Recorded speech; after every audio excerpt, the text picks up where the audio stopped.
北韩用11档打造的大型度假村，7月初1就要正式对外来开放。领导人金正恩嘛带伊的某囝做回去剪彩。外界就咧分析讲，这金正恩常常咧带伊的查某囝金珠爱去咧参加活动，即届伊的牵手李雪主嘛全程拢保持距离，有可能就是要来展现金珠爱接班人的地位。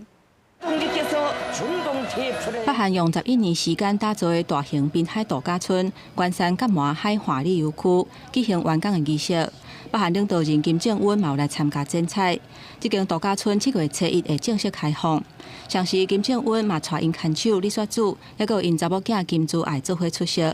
李雪主顶一届公开出现是伫个年半进前，这一届伊穿较轻松的裤装，伫个镜头前，甲金正恩伊边仔保持一定的距离，陪伴伫个边仔。不过伊唱歌即卡爱300万韩元，差不多台票6万4，酷一个牌仔，嘛互目睭前来韩国媒体翕到。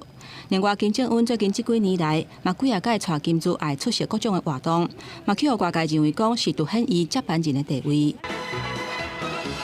根据韩国媒体的报道，关山甲麻海华里游区会当入来2万的游客，4处唯一的设施包括餐厅、饭店、购物中心甲水上乐园。不过，敢若会开放北韩的民众来，无开放予国际观光客。这几年来，金正恩真拍拼咧拼观光，不过对国际旅客入境的态度煞是反起反倒。目前主要外国人客来源，敢若限定是中国甲罗西亚，尤其是北韩兵将往回罗西亚莫斯科的列车，嘛伫5年后会重新启用，目的就是要让北韩有更较侪观光的人阵。另外，25是韩战爆发75周年，北韩的民众举反美的海报甲标语，而且大力批评美国有偌尔恶质。 北韩的媒体嘛，伫新闻的头版看韩战相关的报道，鼓吹反美甲反南韩的意识。专家解读，就算南韩总统李在明想要互双方的关系缓和，不过北韩是无咧休，而且颠倒是用反美的情绪来互内部团结。